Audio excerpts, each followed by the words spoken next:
Dia bilang gini, kalau dulu pernah operasi patah tulang pada kaki, nah kedepannya akankah ada perbedaan panjang kaki? Misalkan yang satu panjang, yang satu jadi agak Wah, pendek. ini netizen yang cerdas. Karena akhirnya setelah sekian lama muncul pertanyaan kritis. Apakah setelah operasi patah tulang bisa terjadi perbedaan panjang kaki?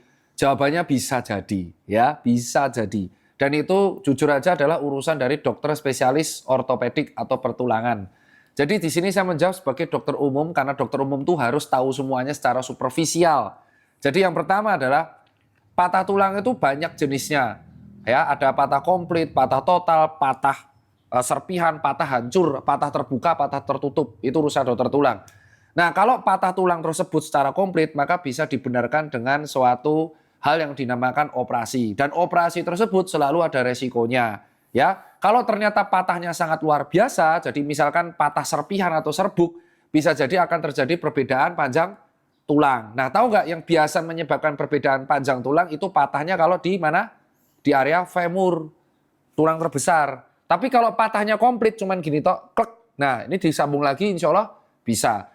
Nah, akan tetapi resiko perbedaan tinggi tulang ini terjadi kalau penanganannya nggak benar. Contoh, Anda patah tulang komplit, harusnya operasi. Tapi ternyata malah dipijat secara jelek. Jadi akhirnya malah terjadi perbedaan panjang tulang.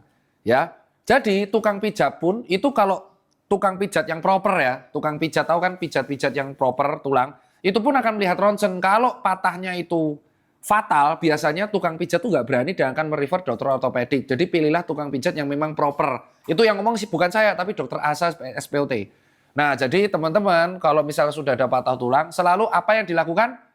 Ronsen, bawa ke IGD, langsung ronsen dicek patahnya itu jenisnya apa, kalau ternyata memerlukan operasi, operasilah dengan dokter yang proper. Itu kalau dari saya. Jangan sekalipun mendiagnosa sendiri, apalagi mengobati sendiri tanpa ada pemeriksaan penunjang. Itu akan membuat resiko perbedaan panjang tulang habis operasi lebih besar. Pertanyaan ketiga nih Pak,